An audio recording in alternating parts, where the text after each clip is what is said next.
La Bibliothèque nationale de France.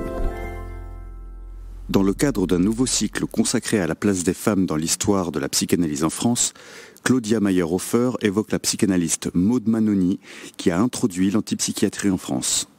Bonsoir à toutes et à tous, bienvenue à la Bibliothèque nationale de France pour la 4e soirée du cycle de conférences consacrées aux figures féminines de la psychanalyse en France. Alors après Marie Bonaparte, après Françoise Dolto, nous poursuivons notre promenade dans le jardin compliqué de l'histoire de la psychanalyse en nous arrêtant ce soir à la figure de Maud Manoni. Nous abordons l'époque où, en France, la psychanalyse connaît une heure de gloire sous les auspices de Lacan, heure de gloire qui, comme toujours, n'est pas indemne de rupture, d'opposition, de dogmatisme et de fureur. De cette époque, en gros, les années 60 à 80, Maud Manoni est à la fois l'incarnation et la contestatrice. Incarnation par son rapport de fidélité personnelle et théorique à Lacan, qui est son analyste. Contestation par le rôle qu'elle joue dans la diffusion de la psychanalyse anglaise, de Winnicott, de sa conception du self en France. Rien n'illustre autant la position de Manoni dans le champ psychanalytique et dans son histoire que L'enfant arriéré et sa mère en 1964, qui est à la fois le premier titre théoriquement très lacanien de la collection Chant freudien au Seuil, et l'inauguration d'un style d'intervention où la révolte se mêle à la rigueur théorique. Fidèle au freudisme et opposition de Lacan, dont on a dit un peu grossièrement qu'elle en offrait un visage humain, elle adopte une position assez mesurée sur l'antipsychiatrie en refusant de supprimer l'asile ou la notion de maladie mentale. Même chose du côté des institutions psychanalytiques. Maud Manoni s'est trouvée dans une position ambivalente, à la fois membre fondatrice de l'École française de Paris et membre de l'IPA jusqu'à sa mort. Cette ambivalence ou ce décalage n'ont pas manqué souvent d'agacer les institutions, d'autant plus que les engagements de Maud Manoni sont multiples. Décolonialiste signataire du manifeste des 121 sur le droit à l'insoumission dans la guerre d'Algérie en 1960, ouvrière du rapprochement de l'antipsychiatrie anglaise et du lacanisme français, avec le colloque parisien sur les psychoses en 1967, et enfin militante d'une institution ouverte et éclatée, où se mêlent thérapie et stage à l'extérieur, période de présence et période d'absence, le dedans et le dehors. Cette institution, c'est l'école expérimentale de Bonneuil-sur-Marne, conçue pour les enfants et les adolescents en grande détresse psychique. Mondialement connue, Bonneuil vaut à Manoni une réputation extraordinaire et fait d'elle, sinon une chef d'école, du moins une inspiratrice pour les générations de psychanalystes et de professionnels œuvrant dans les années 80-90. Ce souci de la transmission justifie la création avec Octave Manoni et Patrick Guillaumard du Centre de formation et de recherche psychanalytique, puis en 1995, d'Espace Analytique, qui demeure aujourd'hui encore un lieu incontournable et assez écuménique de formation et de diffusion de la psychanalyse à Paris. Pour évoquer cette figure à la fois centrale et marginale de la psychanalyse en France, la Bibliothèque nationale de France a l'honneur et le plaisir de recevoir Claudia Mayer-Hofer. Claudia Mayer-Hofer, vous êtes professeure en sciences de l'éducation à l'Université protestante de Darmstadt, en Allemagne. Vous travaillez sur les rapports entre psychanalyse et pédagogie, et actuellement sur Henri Wallon. Les discours psychanalytiques, entre autres les discours psychanalytiques français, Dolto, Lacan, Manoni, Lussuri-Garel, occupent une place importante dans vos travaux. Et vous avez connu Maud Manoni à Bonneuil dans les années 1990. Et votre thèse de doctorat, donc, qui a été publiée en 2016 chez Lehmann, en allemand, est à ce jour donc la seule monographie consacrée intégralement à la vie et surtout à l'œuvre intellectuelle et institutionnelle de Maud Manoni. Voilà, je donne juste le titre de votre thèse, Spielraum einer Sprache der Nicht-Segregation, donc qui n'est pas traduit en français, avis aux amateurs peut-être. Votre conférence de ce soir s'intitule Maud Manoni, la psychanalyse, l'institution et les marges. Merci beaucoup. Je tiens tout d'abord à vous remercier, Monsieur Japonneau, pour cette invitation à venir donner une conférence. C'est un honneur de pouvoir prendre la parole autour de Maud Manoni et certainement quelle est sa place dans ces cycles autour des figures féminines de la psychanalyse française, en France. Votre choix s'est certainement porté sur moi en raison de la thèse que j'ai écrite sur l'œuvre de Manoni. Et voilà, c'est l'œuvre, parce que c'est la deuxième publication où je parle seulement de Manoni, et c'est ma thèse de doctorat où je parle aussi de Bonneuil et de mon stage. Voilà. Il y a 25 ans, un an après avoir commencé un stage à Bonneuil, j'ai retrouvé à Paris Maud Manoni pour une série d'entretiens. Ce sont à ces dernières que je me référais pour développer mes thèses sur son féminisme. Je me sers de ces sources parce qu'au final, c'est cela qu'elle tenait à me dire. Le premier entretien a eu lieu le 8 mai et le second le 15 mai 1997 à Jacques Foy, au domicile de Maud Manoni, rue de Ferdinand-Buisson à Paris. À noter, dans le deuxième livre que j'ai consacré à Maud Manoni, voilà, les entretiens ont été publiés en allemand. Il n'existe de fait pas de retranscription à ce jour en français. Par ailleurs, je me référais aux publications de Maud Manoni auxquelles j'ai eu accès jusqu'en 1998, année de sa mort. Son dernier livre, intitulé « Elles ne savent pas ce qu'elles disent », a été publié cette année-là. Maud Manoni naît le 23 octobre 1923 à Kortrijk, en Belgique, sous le nom de Magdalena van der Spel. Elle fonde l'école expérimentale de Bonneuil en 1969 avec Robert Lefort et un couple d'amis. Spécialiste de la recherche clinique en psychanalyse, elle étudie les maladies mentales des enfants telles que la débilité, l'autisme et la psychose. Elle publie et organise des conférences. Elle fonde en 1994 l'Espace Analytique, institut de formation pour psychanalystes qu'elle préside jusqu'à sa mort. C'est par une citation de Maud Manoni que je voudrais commencer à approcher son savoir particulier en lançant sur le féminisme de cette pensée. Je cite. « Tout savoir est en fait politique. Elle n'a de sens que comme instrument de lutte. Mais dans notre système académique, tout se trouve mis en place pour annuler toute vérité présente dans le discours. L'incontrôlable se trouve contrôlé et maîtrisé. Le discours demeure figé dans une prolifération à laquelle le sens athée a été ravi. » Je souhaite développer avec vous aujourd'hui le savoir particulier qui a permis à Maud Manoni d'émerger et comment cela a été structurant d'une pensée qui peut aujourd'hui être considérée comme féministe. À travers de nombreux éléments issus de sa vie et de son œuvre, je voudrais d'une part valoriser sa personne et d'autre part tenter de saisir cette dynamique féministe. Pour aller droit au but, je pense que la polarisation de l'intérieur et de l'extérieur est une formation psychique qui présente le concept du féminin dans la modernité comme un défi à la subjectivation des femmes. Dans le contexte d'une polarisation entre l'intérieur et l'extérieur, il est particulièrement difficile pour les femmes d'accéder à leurs propres désirs et d'ordonner leurs sentiments entre les rôles du mère et d'épouse dévouée, vénérée dans la sphère privée et dévalorisée dans la sphère publique où domine l'idéalisation de la présence masculine.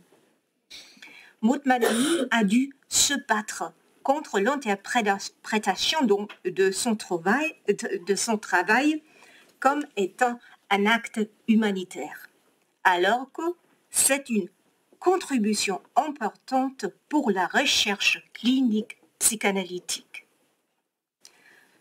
Ce n'est pas L'absence de mère dévouée ou maternante qui rend difficile l'accès à son propre désir, mais en dialogue de personne à personne avec ses joies et ses peurs. C'est à partir de là qu'émerge sa propre histoire de vie avec une place pour la créativité et l'imagination. J'aborderai tout à l'heure ce thème à partir de la réception de sa soutenance de thèse. Dans son analyse de la vie et de l'œuvre de Virginia Woolf, Maud Mannoni présente la dynamique suivante. Lorsque le jeu et le contre-jeu, avec une personne d'encadrement suffisamment bonne, ont fait défaut, l'intérieur et l'extérieur se détachent l'un de l'autre. Une polarisation des capacités psychiques apparaît et il n'est alors plus possible de maintenir une dimension créative entre les impulsions intérieures aimantes et destructrices et les influences de l'extérieur menaçantes et apaisantes. Le désespoir qui s'installe peut devenir trop grande pour une seule personne. Dans sa vie propre, Maud Mannoni élabore, à partir de l'expérience belge, une réflexion sur ce concept qui servira par la suite à sa recherche psychanalytique. Cette expérience belge, comme elle qualifie sa période d'études de stage à Bruxelles, dans sa biographie intitulée « Ce qui manque à la vérité pour être dite » et dans les entretiens, sera la première chose que je présenterai. Sa biographie était publiée en 1988. Mannoni relève le double défi de remettre en question d'un côté les attributs sociopolitiques du statut de femme et de l'autre les institutions comme instrument idéal de ségrégation entre les personnes raisonnables et les personnes déraisonnables. Ce sont des niveaux différents que je ne veux pas décrire comme équivalents, mais restent deux dynamiques importantes dans ces écrits théoriques pour guider ces concepts. Lors d'une conversation à l'époque où j'étais stagiaire à Bonneuil, Mannoni m'a dit, en réponse à une de mes questions, que je devrais commencer par lire ses livres. Je ne l'avais pas encore fait à ce moment-là. Elle a ensuite ajouté que le plus important, c'était de lire Ludwig Binswanger. J'ai été un peu surprise car je pensais que la psychanalyse, en particulier celle de Jacques Lacan, était sa principale référence. Ce qui l'intéressait chez Binswanger pourrait donner lieu à une autre conférence. Cependant, certains aspects me semblent ici importants. Dans la préface à la traduction française du « Le rêve et de l'existence » de Binswanger, Michel Foucault, en tant que superviseur de la traduction, explique que Freud a été privé de nombreuses théories et pratiques sur les rêves et leurs interprétations, en raison de l'absence initiale de traduction du grec vers l'allemand, au contraire que Binswanger, qui n'eut pas à souffrir de cette lacune, ni de la séparation du conscient et de l'inconscient. Voir le rêve de l'existence, publié en 1930 à Schweizerische Rundschau. Michel Foucault écrit dans son préface, je cite, « Le sens du rêve se laisse continuellement déployer depuis l'apparition codée jusqu'aux modalités de l'existence. D'autre part, cette prérogative de l'expérience du rêve inclut tacitement dans ces textes encore une anthropologie globale de l'imagination. Elle exige une redéfinition des rapports entre sens et symbole, image et expression. Bref, une nouvelle manière de concevoir comment les significations se manifestent.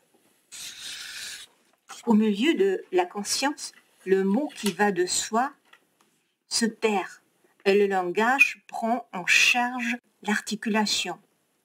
En ce sens, Binswanger développe une réflexion métaphorique autour d'une existence humaine qui ne se rapportera pas uniquement à la sexualité et à l'interdit de l'inceste et qui dépasserait la perspective d'interprétation psychanalytique et la langue symbolisante qui s'y rapporte.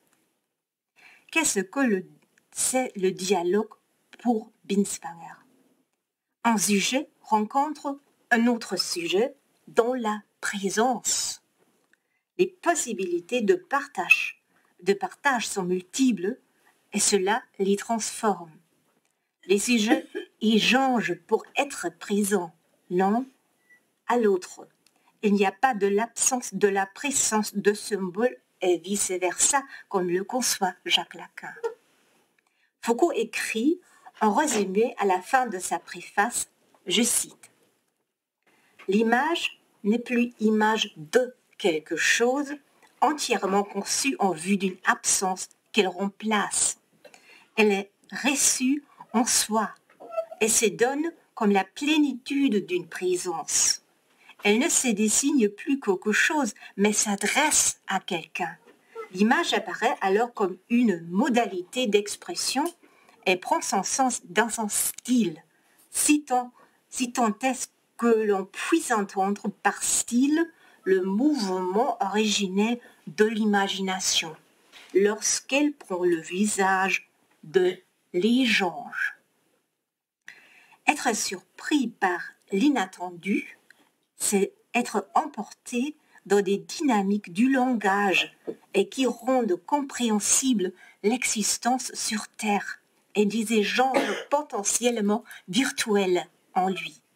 Commandant des personas, Manoni fera référence à une éthique qu'elle relie à l'approche de la psychanalyse de Lacan. Aussi, elle ne se rapporte pas à l'interprétation lacanienne de Freud, mais à sa manière d'écouter. Pour cette pratique, il n'y a plus d'un côté celui qui manque et de l'autre celui qui dessine le manque par un symbole. Je veux citer Binswanger. Il écrit « Lorsque nous nous trouvons en état d'abandon ou d'attente passionnée et que soudain l'attendu nous déçoit brutalement et le monde devient autre, et qu'ainsi totalement déraciné, nous perdons notre appui sur lui. Plus tard, après avoir retrouvé une base solide, nous nous reporterons par la pensée à ces instants et nous disons « J'étais alors comme frappé de la foudre ou comme tombé des nues. » C'est en effet au moyen de ces mots que nous exprimons l'expérience vécue de notre déception et de notre décontenance, et par le truchement d'une métaphore poétique, nullement sortie de l'imagination de quelques poètes, mais jaillissante de notre partie spirituelle à nous, le langage.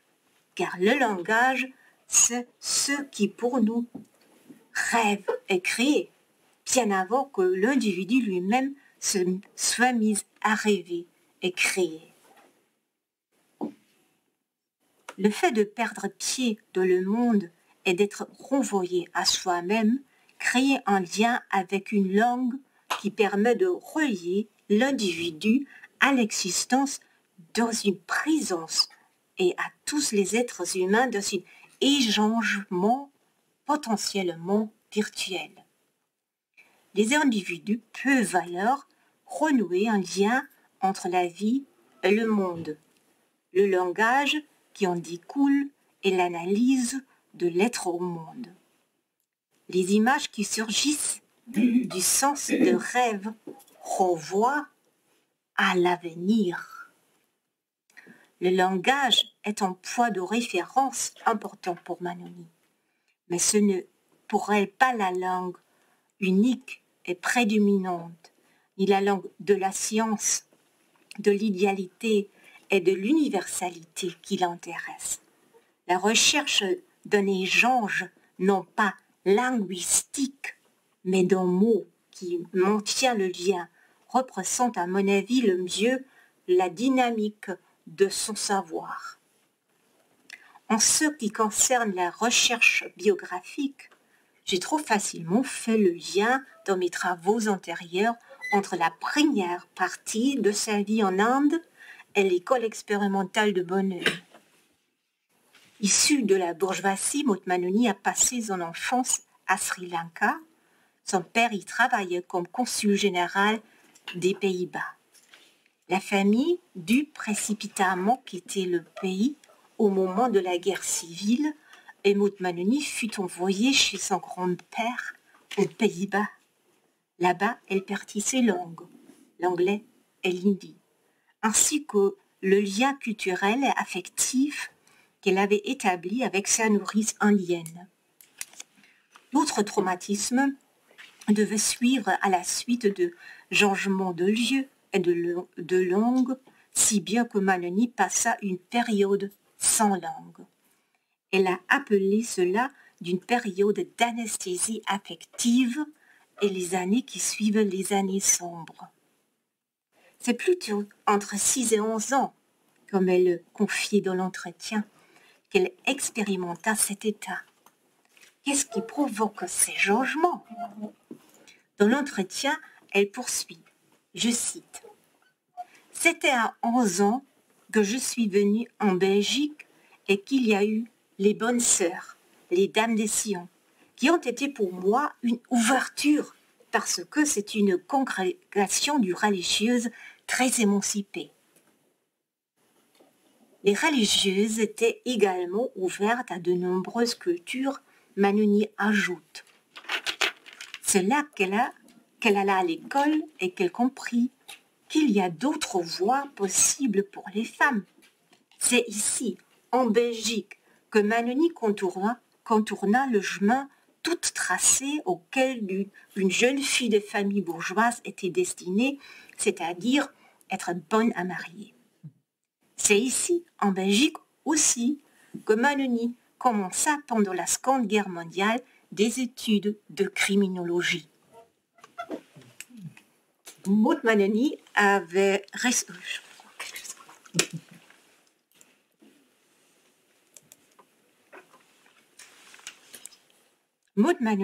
reçu pour cela de l'argent d'une tante et était indépendante financièrement. Comme elle s'était inscrite dans une université qui avait fermé ses portes pour protester contre l'occupation par les Allemands, les séminaires se déroulaient en secret et dans les arrière-salles. Mais plus que les études, ce sont les stages qui allaient se révéler importants, ce que j'expliquerai un peu plus loin. La psychanalyse qu'elle fit là-bas fut également un élément significatif de cette période. Dans sa biographie, elle écrit qu'elle faisait cela pour être plus supportable pour le jeune homme dont elle était amoureuse. In fine, elle fut admise rétroactivement comme l'un des premiers membres de la Société psychanalytique internationale et c'est ainsi que Maud Manoni devint un des premiers membres de la société belge fondée par Maurice Dugautier en 1948. C'est cela, à Bruxelles, qu'elle trouva par hasard un livre de Françoise Dolto. Elle vint ensuite travailler avec elle à Paris. Aux côtés de Françoise Dolto, Jacques Lacan et Donald Winnicott seront des compagnons de route importantes pour elle, sans oublier bien sûr Octave, son mari.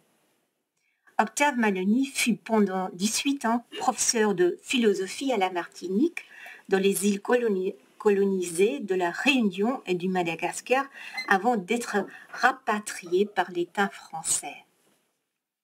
En désaccord avec la politique coloniale, Octave avait soutenu une révolution en 1947, acte qui avait eu pour conséquence qu'il promette de ne plus jamais retourner dans les îles, tout en continuant à percevoir son salaire. Ses travaux sur le colonialisme ou anticolonialisme se réfèrent à une structure psychique qu'il présente à l'aide du drame du Shakespeare, La Tempête. Prospero et Caliban représentaient les figures contradictoires du colonialisme. Sa possession se fonde alors sur le sujet, contrairement à la pensée dominante axée sur des approches structurelles et politiques. Finalement, il rejoignit lui aussi le mouvement psychanalytique à Paris et resta au niveau d'une réflexion sur le sujet. Octave et Maud Maloney furent bientôt impliqués dans la psychanalyse et firent partie du noyau dur des discussions autour et avec Jacques Lacan. Françoise Dolto assurait le rôle de médiatrice à sa manière.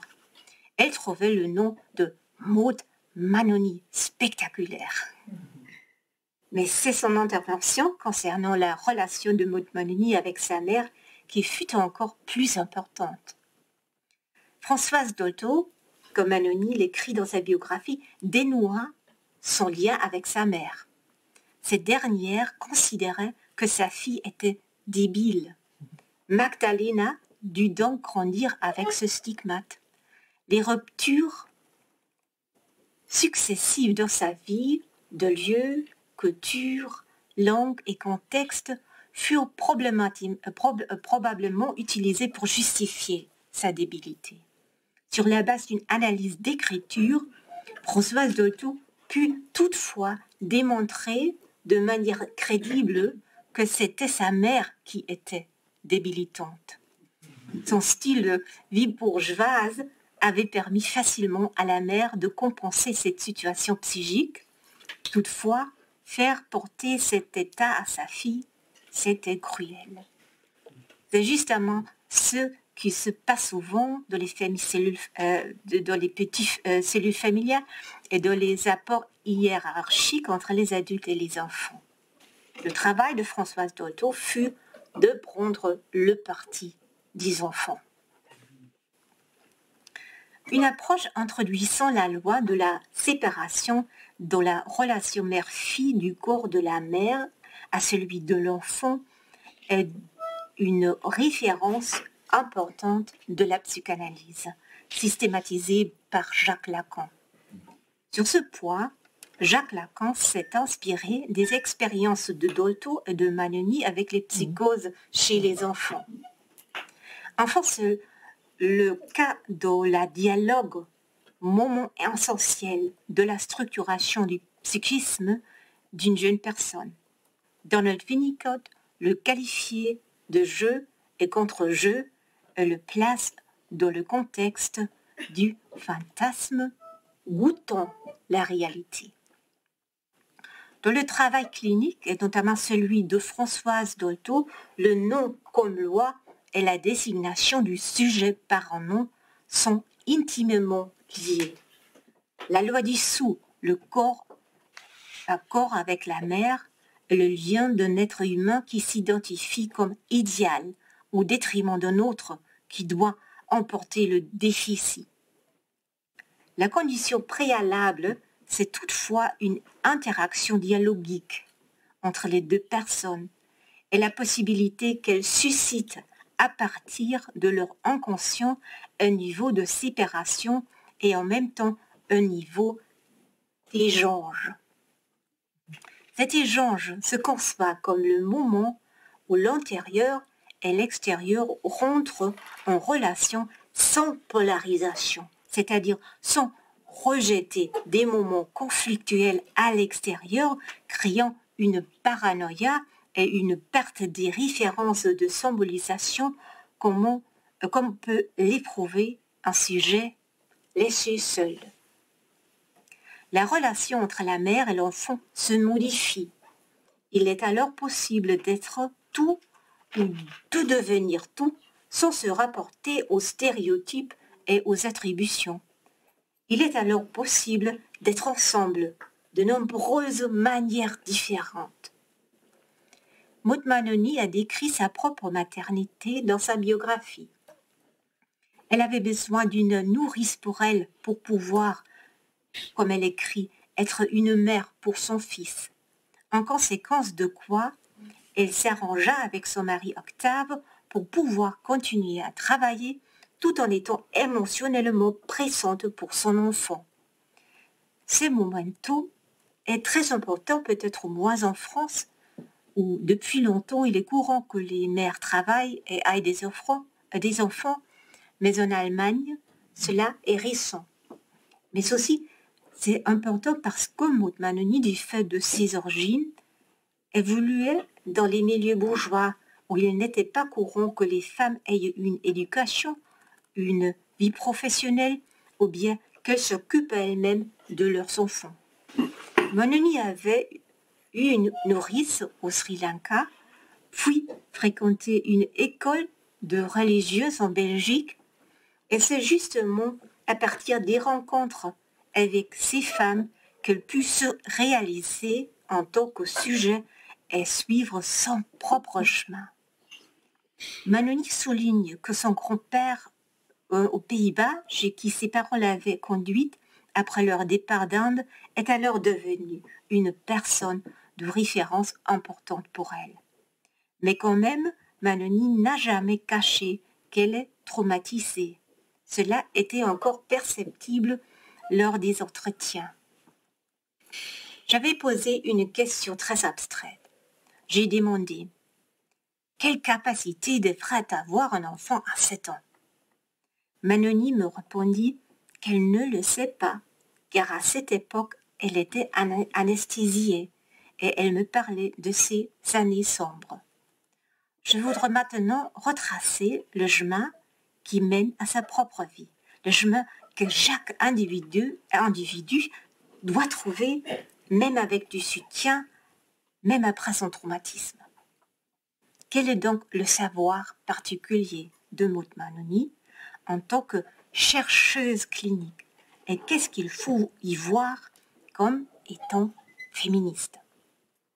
Je tiens à préciser que je procède avec prudence et que je me retiens de trop forcer l'interprétation. Il est évidemment très difficile de conceptualiser la vie d'une psychanalyste. En toute humilité, je pense toutefois avoir identifié un point essentiel sur les travaux de Maud Mannoni que j'avais négligé dans mes recherches antérieures. Mannoni rapporte dans son livre qu'en psychanalyse avec les cas graves, elle en arrivait au point où elle avait tendance à proposer de la nourriture à un enfant et à répondre au niveau du besoin, alors qu'il s'agissait du désir. À un moment donné, il lui est même devenu impossible de traiter ces cas. Dans le système fermé d'une psychanalyse de cabinet, elle ne pouvait pas proposer de référence du subjectivation au-delà du concept de la mère nourricière idéale. Contrairement à elle, Françoise Dolto et Donald Winnicott l'ont fait jusqu'au bout, comme elle a écrit. La création de l'école expérimentale de Bonneuil lui permit un autre niveau d'échange avec des jeunes en difficulté.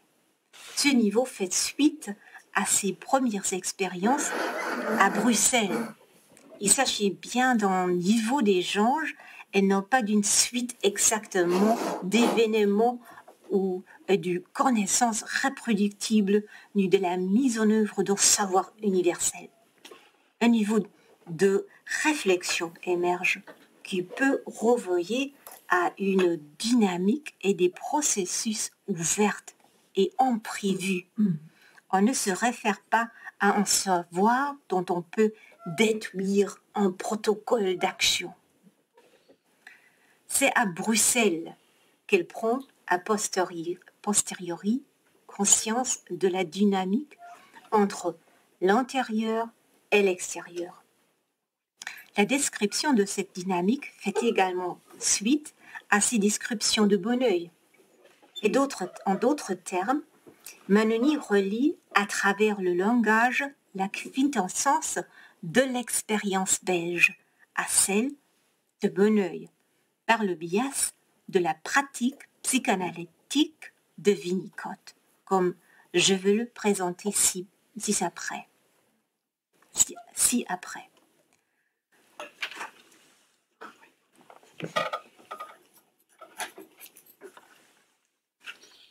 Je reviens donc à la période en Belgique, pendant la Seconde Guerre mondiale, plus précisément entre 1940 et 1944, ce que Manoni a appelé l'expérience belge. Maud Manoni raconte pendant l'entretien, je cite, « J'ai commencé à m'inscrire à Bruxelles. J'avais choisi la seule université qui était fermée pour protester contre l'occupation. Et c'était de façon clandestine que les cours avaient eu lieu et que le stage avait lieu. Et c'est donc en période de guerre que j'ai connu à la fois l'hôpital Le Brugman à Bruxelles, où on m'a laissé véritablement libre de faire ce que j'ai envie de faire, d'amener les malades au café et finalement de les sortir de l'hôpital. Et puis ensuite, j'avais été formée pour la présentation des malades du professeur, de lui amener les paranoïaques de service, les schizophrènes. Il fallait faire la différence et pas confondre les deux, Manoni ajoute. Je continue à citer. Mais la liberté de création et d'invention m'était laissée. Et après, il avait été étonné combien les patients parlent avec moi, mais ils parlent avec moi parce qu'ils se trouvaient dans son contexte extra-hospitalier. Et de la fin de la guerre, on y a mis bon ordre. Il n'a plus été question d'aller mener les malades au café, etc. Et alors, j'ai eu une expérience à Anvers de la clinique Sainte-Marguerite de Groton, où il y avait également un psychiatre un petit peu débordé par les problèmes causés par les adolescentes qui étaient des adolescentes plus ou moins qu'à limite, mais qui étaient renvoyées de tous les autres établissements. Donc c'était les durs. Et les durs dans son établissement tenu par les bonnes sœurs. Et là aussi, on m'a laissé une liberté totale. J'ai fait la connaissance des parents en me déplaçant, en allant les voir à Thames, partout ils habitent. Et les adolescents, j'avais aussi obtenu un feu vert pour les amener dehors. Et dehors, c'est une troupe de théâtre ambulant qu'on a formée avec les adolescents un petit peu errants du quartier. Et puis, comme j'ai dû l'expliquer, l'expérience a pris fin parce qu'il y a eu un bombardement et que tous les patients ont dû être dispatchés ailleurs. Après la guerre, Manoni aurait pu aller à l'université de Columbia à New York après avoir effectué des stages en France et en Suisse, mais finalement, elle vint à Paris et commença à travailler à l'hôpital Trousseau avec Françoise Dolto. Et puis, elle continue dans l'entretien. Bon, j'ai rencontré Octave. Manoni explique qu'en France, là aussi, elle eut la chance de travailler librement, comme elle le souhaitait, bénéficiant de la confiance en soi que la jeune personne qu'elle était alors avait. Rétrospectivement, elle constate, je cite, « Ce qui est étonnant de l'expérience belge, c'est que dès que la guerre a été terminée, il y a eu une remise en ordre dans les institutions, comme si l'invention n'était plus possible, comme ce que la terreur était à l'extérieur et l'intérieur pour se donner un peu d'air. C'est où l'invention était possible. Cette possibilité d'invention à l'intérieur d'une institution se trouvait là où à l'extérieur se concentrait la menace à laquelle il fallait échapper. Dans cette dynamique, l'intérieur permettait la liberté qui devenait nécessaire pour conserver suffisamment d'énergie vitale et de sécurité pour rapport à soi-même. Les échanges entre les personnes qui se rencontraient étaient portés par cette impulsion. L'extérieur plein de dangers et où le contexte de la guerre et de l'occupation rendait impossible toutes les décisions personnelles prises en toute liberté formaient le contraste. La vie était directement menacée. L'extérieur prenait en charge l'aspect de la menace. Il absorbait les menaces subjectives à l'intérieur d'une institution qui, à travers des positions hiérarchiques et un système administratif, se référait à un savoir qui, comme l'ordre lui-même, ne devait pas être remis en question. Le vide à l'intérieur renvoyait les sujets à eux-mêmes. On renonça aux restrictions, à la ségrégation et aux réaffectations là où la menace extérieure bannissait la liberté totale et l'absence de limites. Cette dynamique remet en question la place du bon ordre et de la bureaucratie à l'intérieur, comme on l'entend habituellement.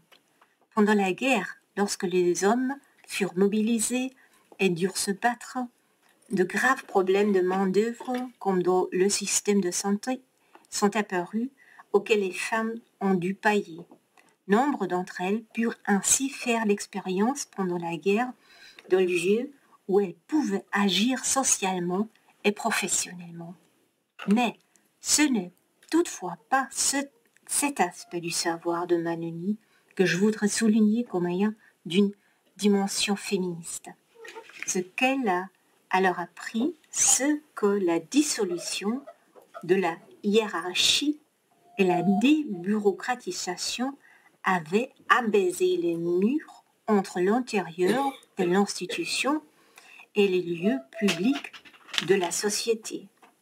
Le fossé entre d'une part l'institutionnalisation et l'organisation de la maladie mentale et d'autre part la vie de tous les autres s'était réduite. Parallèlement, le langage de la prescription, du diagnostic et du savoir qui traite les individus en objets avait changé, tout comme la manière d'écouter. Le contrôle à l'intérieur de l'institution n'était alors plus au premier plan des efforts des expériences et des connaissances auxquelles on se référait.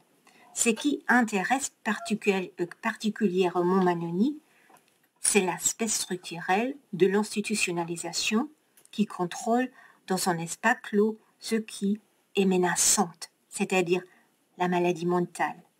Ce système ébranlait les sujets, aussi bien ceux qui étaient détenus que ceux qui les encadraient. Le chemin vers le désir était bloqué. L'obsession de contrôle épuisait l'invention et la créativité quotidienne. Je rappelle ici la citation que j'avais présentée en introduction. Je cite : « Tout savoir est en fait politique et n'a de sens que comme instrument du lutte. Mais dans notre système académique, tout se trouve mis en place pour annuler toute vérité pressante dans le discours. L'incontrôlable se trouve contrôlé et maîtrisé. Le discours demeure figé dans une prolifération à laquelle le sens a été ravi. » Permettre à l'enfant d'accéder au désir et modifier une structure organisationnelle où il est question de jeunes gens est une révolution dans cette société, car il s'agit d'écouter un enfant. Comment peut-on résumer l'expérience belge et quel rapport existe-t-il entre cette expérience et l'ouverture d'une brèche dans la vie d'un enfant? La débureaucratisation et l'abolition des hiérarchies ont entraîné une perte de contrôle, donnant naissance à un nouveau savoir. Au lieu de rester au stade de la présentation de malades dont les vies étaient censées correspondre à des pathologies cliniques, Maud Mannoni put, comme elle le décrit, échanger avec les personnes admises comme pensionnaires d'hôpitaux psychiatriques et ainsi mieux saisir les dynamiques particulières de différentes charges psychiques telles que la schizophrénie et la paranoïa. Parler avec les personnes de sujet à sujet, même si elles sont qualifiées de folles, est le propre du savoir de Maud Mannoni. Mais surtout, elle a prouvé qu'il était possible d'engager un dialogue avec les gens sur leur situation, d'établir une relation de confiance avec eux, d'être vus en public à leur côté et d'imposer la folie dans l'espace public. Mannoni s'est en particulier entretenu avec les jeunes, notamment sur la manière dont ils se sentaient, la manière que les gens se sentaient dans les institutions et sur les traitements. Il est en effet possible de parler de ce que l'on ressort lorsqu'on est le fou ou le bile de l'autre. Tout dépend du contexte de l'écoute.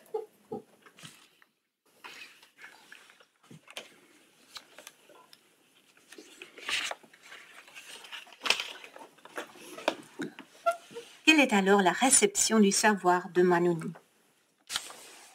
Maud Mannoni a développé la thèse selon laquelle l'isolement des jeunes en difficulté psychique ainsi que leur soumission à un ordre institutionnalisé et la pratique du diagnostic est un usage politique des connaissances dont le seul but d'établir l'ordre et de revendiquer une position de contrôle.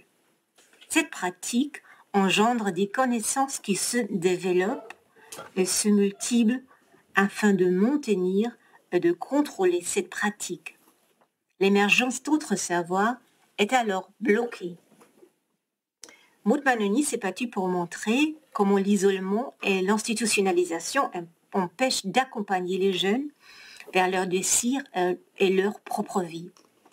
À de nombreuses reprises, cet ordre est devenu le lieu de la confrontation, notamment à l'école expérimentale de Bonneux lors des éclatements. Lorsque fait remarquer à Maud Mannoni que se trouvait, comme elle a également écrit, dans la marginalité, elle m'a répondu que ce n'est pas comme cela qu'il fallait l'entendre.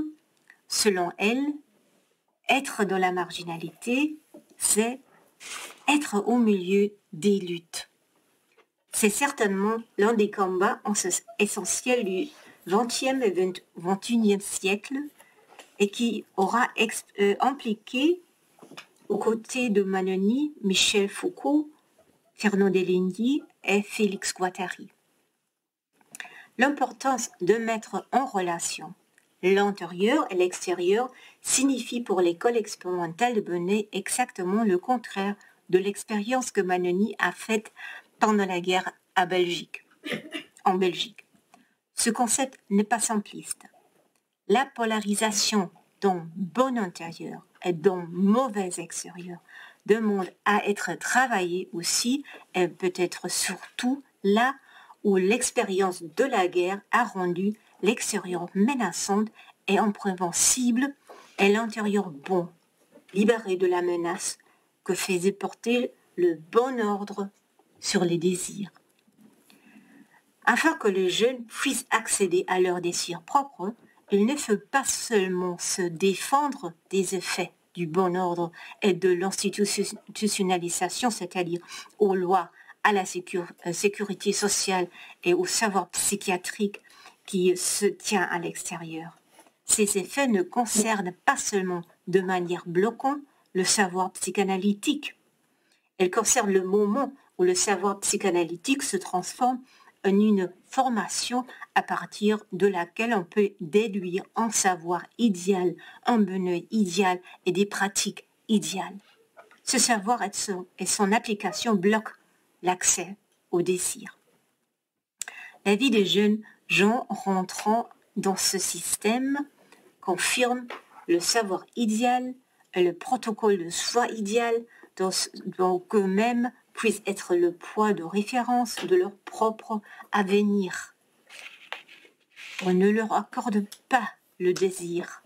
Ces jeunes gens deviennent ceux qui soutiennent dans l'imaginaire la brillance des adultes, des psys, afin de rester eux-mêmes les malades, les débiles et les psychotiques. Ne pas connaître ni satisfaire à l'avance les besoins dans un intérieur idéal, c'est laisser une place au désir et à l'inattendu. Bonheur n'est pas la bonne mère idéale qui guérirait les effets de la hiérarchisation et de l'institutionnalisation qui menacent la croissance des jeunes, excuse-moi. Et c'est précisément ceux qui bloqueraient l'accès au désir. Le bon ordre a besoin de bons enfants qui restent avec lui et le confirment comme toute puissante. Il faut éviter que les enfants ne tombent dans ce piège. Ainsi, bonheur ne peut pas avoir de bon ordre, car c'était le cas, se sert à un détriment des jeunes dont l'accès au désir et à leur propre avenir serait ainsi bloqué. Comment aborder un savoir psychanalytique à ce niveau-là? Comment aborder un savoir psychanalytique à ce niveau-là? Les effets de la mise en place d'une bonne mère idéalisée qui met en évidence la cruauté et la tyrannie d'une pratique excluante à l'égard des personnes en difficulté psychique s'opposent à la polarisation et à l'essentialisation afin du pouvoir distinguer le masculin du féminin et du systématiser l'occupation fantasmée d'un corps féminin. Je considère que c'est ce champ d'études qui a servi de point de référence pour une recherche clinique, psychanalytique, sociopolitiquement pertinente. C'est pour moi ce qui fait du savoir de Manoni une approche féministe. Ce n'est ni ce mythe sacrificiel de la femme, ni sa figure intouchable moralement qui est représentée dans cette dimension de la recherche clinique, contrairement au principe masculin de la hégémonie dans l'ordre social calculateur. Une institution pour des personnes en difficulté qui les exclut afin de satisfaire au calcul raisonnable de la sphère publique n'est pas la figure maternelle qui va tout arranger. La polarisation ne fonctionne pas. L'antérieur éclatera tout au tard et ce sont les jeunes qui feront alors les frais de la sauvegarde de l'institution. Un dispositif comme bonheur n'est pas le pendant et la contrepartie exclue d'un mode de pensée ontologiquement pensé et d'une organisation des pratiques sociales à partir de normes soutenues par la majorité dominante afin de s'en protéger. Une telle conception bloquerait non seulement les jeunes en difficulté de l'accès de leurs propres désirs, mais aussi la recherche concernant leurs difficultés et leurs souffrances. Manoni remet en question le fait que son travail, en particulier avec les enfants autistes, serait une pratique muette. Le fait d'opposer une pratique muette au langage du diagnostic constitue une dichotomie que Manoni a su résoudre par sa recherche clinique. que des jeunes soient conscients de leur situation dans les institutions, qu'ils font face à un maître tyrannique qui les contrôle par son savoir et par sa position hiérarchique et qu'ils le disent avec leurs mots et leur langage, Manoni peut l'accepter et les écouter avec son savoir et ses recherches particulières.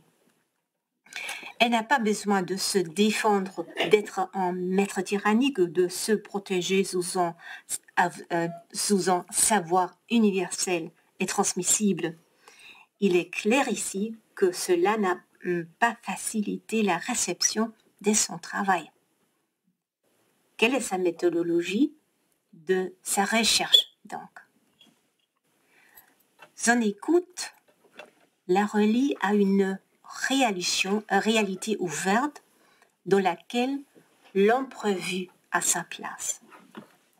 Lors des entretiens, nous avons évoqué un concept de Françoise Dolto. L'imprévu, explique Maud Manoni, signifie que l'inconscient autorise lui-même la vérité qu'il veut accepter.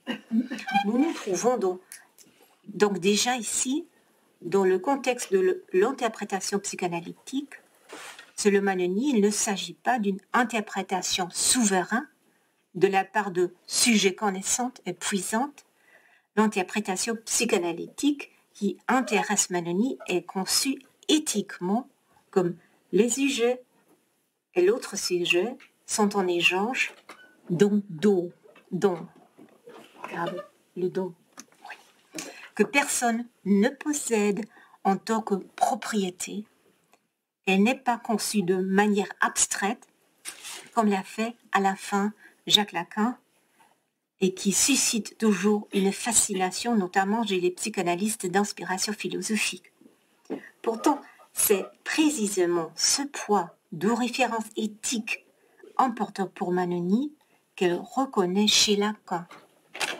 Maintenir une recherche clinique en marge qui permettait d'écouter et l'imprévu devait occuper Maud Manoni jusqu'au bout. En tant que directrice de l'Institut de formation des psychanalystes appelé Espace Analytique, elle dut, comme elle me l'expliquait dans l'interview de 1997, supporter un clivage. Après la mort de Lacan, elle dirigea jusqu'à la mort de son mari en 1989 un institut avec un jeune collègue et Octave. Mais une question se produit ici. Quand elle voulut maintenir un groupe de chercheurs cliniques au sein de l'Institut. Ce devait être un groupe militant, comme elle l'appelait, c'est-à-dire dans le sens où il fallait une attitude combative pour structurer la psychanalyse, non pas comme une recherche sur le sujet, mais comme une relation affective qui mettait au premier plan l'échange de sujet à sujet dans le sens du transfert et du contre-transfert. Ici, nous pourrions à nouveau parler de Binswanger. Manoni a trouvé des références pour pouvoir exprimer sur cet aspect, comme je l'ai dit, j'ai Jacques Lacan. Mais il ne s'agit pas des références habituelles comme le nœud borroméen ou la bande de Möbius. Ces dynamiques sont importantes à considérer lorsqu'il s'agit de réfléchir à la manière dont on peut recevoir l'œuvre de Manoni et la présenter scientifiquement. Le fait que Bonneuil ne soit pas la mise en œuvre de la théorie de Lacan est en effet clairement lisible dans ses livres, en particulier dans ceux sur Bonneuil écrits avec ses collaborateurs. Dans cette approche à laquelle je me confronte à présenter pour décrire le féminisme de Maud Manoni, j'ai reconnu d'autres dynamiques que je n'avais pas encore prises en compte dans ma thèse, comme je l'ai déjà dit. C'est l'expérience belge et la dynamique de l'intérieur et de l'extérieur qui pourrait avoir une signification importante. Quel concept éthique peut-on tirer du savoir particulier de Maud Manoni? Ou au contraire, quel savoir particulier peut-on tirer du concept éthique de Maud Mannoni. Le savoir que Maud Mannoni associe à une éthique fait apparaître la loi comme un don. Ce n'est pas qu'alors que les gens se reconnectent entre eux et se laissent changer.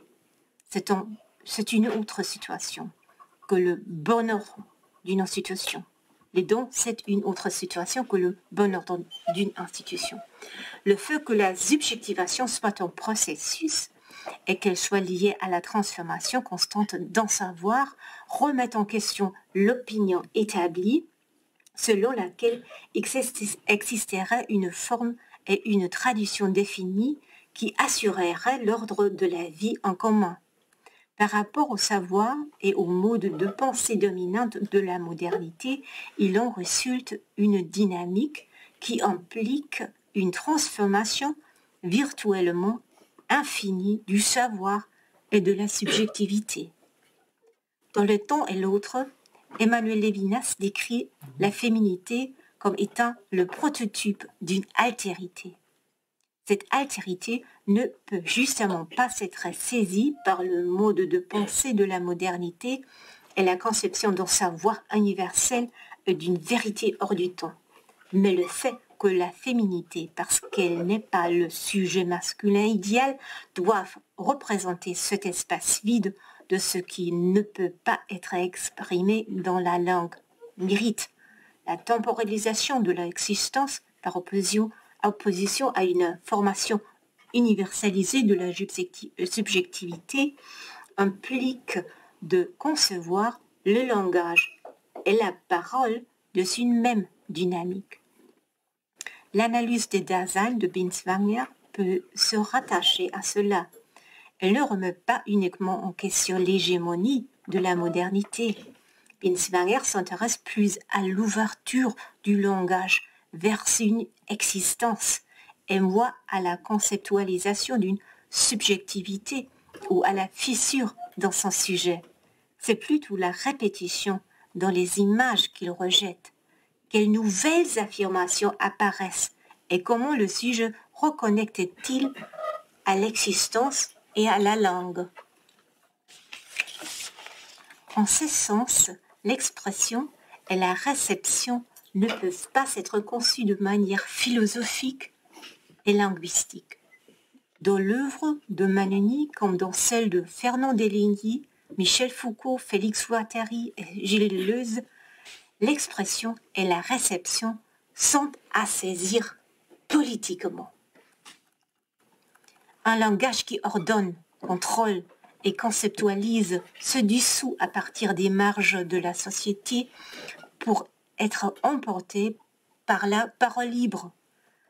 En approfondissant cet aspect de l'œuvre de Mannoni, ce qui est conceptualisé comme objet d'une recherche clinique, la psychose, la débilité et l'autisme devient le discours de ceux qui expriment la douleur de leurs difficultés psychiques liées à la souffrance de l'institutionnalisation.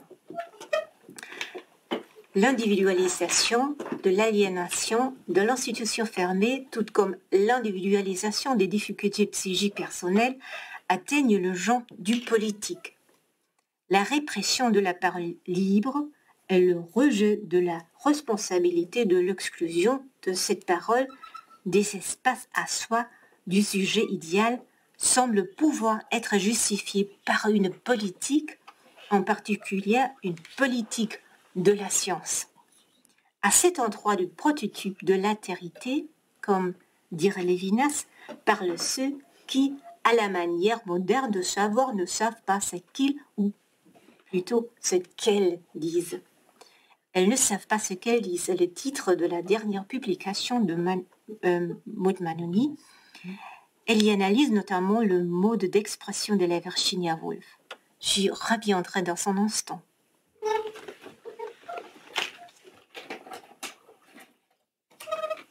C'est seulement la moitié maintenant. Ah, seulement la moitié. Alors il va falloir résumer en 2 minutes. Oui, je veux parler de Virginia Woolf. Eh bien, parlez de Virginia. Oui. Je parle très lentement. Excuse-moi. Bon.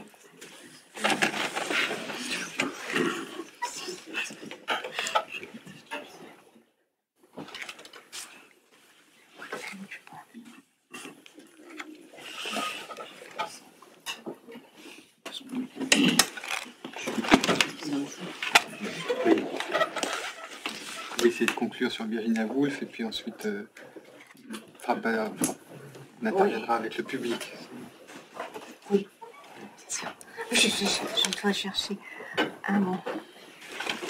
Voilà.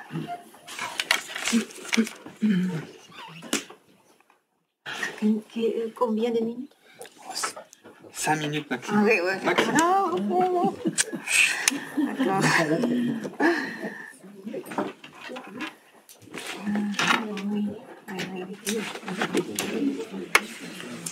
Ah oui, c'est ça.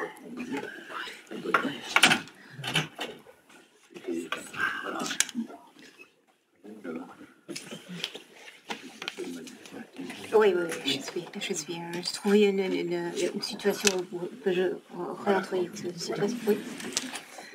On va passer aux questions avec le public. On fait parler, on fait les titres. Pardon? On fasse le dialogue avec le public.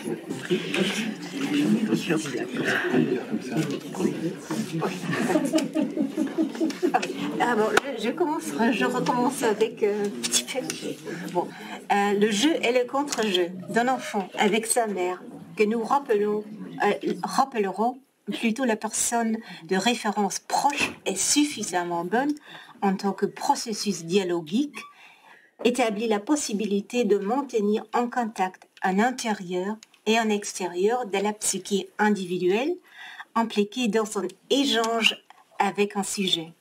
Ce n'est donc pas une pratique muette, c'est ne pas un corps féminin muet qui se sacrifie et qui produit un intérieur qui, grâce à bon ordre, tient ensemble un chaos d'affect, d'amour, de haine ou de toutes autres nuances.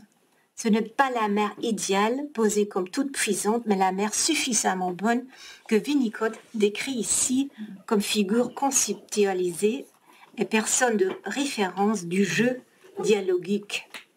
Manoni écrit, je cite, « Paradoxalement, c'est un homme, Winnicott, identifié à une mère suffisamment bonne qui a su le mieux tirer parti de cette nécessaire suspension de la réalité en privilégiant un espace de jeu entre le subjectif et l'objectif. Espace qui n'est pas sans évoquer la dialectique de jeu et de contre-jeu qui a lieu entre le bébé et sa mère. Cette part de jeu, laisse entendre Winnicott, est la condition de la vérité du sujet. C'est quand cet espace potentiel fait défaut qu'on assiste à la détresse impensable du bébé. Ce désespoir, comme le soulignera Manoni, causait une très grande douleur à Virginia Woolf. C'est précisément à l'époque où Maud Manoni commence à Bruxelles, à travers ses propres expériences et en rejoignant la psychanalyse à s'appréhender que Virginia Woolf se suicide près de Londres. Accablée par un poids psychique qu'elle ne parvient pas à équilibrer, l'autrice décida qu'elle ne pouvait plus. Manoni explique le désespoir auquel Virginia Woolf a toujours dû faire face par l'absence du jeu et de contre-jeu avec sa mère. Cette absence, comme le souligne Manoni, n'est toutefois pas seulement une composante biographique, elle est aussi structurelle et sociopolitique.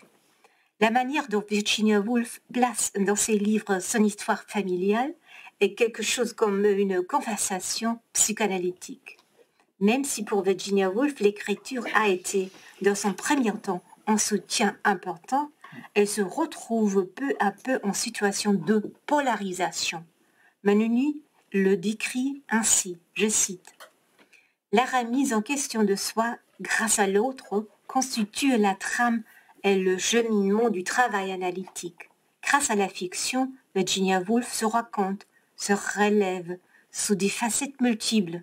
Son univers se crée par le jeu d'une infinite de séquences interchangeables et de leurs scansions rythmées. » J'aimerais arrêter ici. Et c'est le moment où le langage s'ouvrir pour une sorte d'avenir que je veux laisser ici maintenant.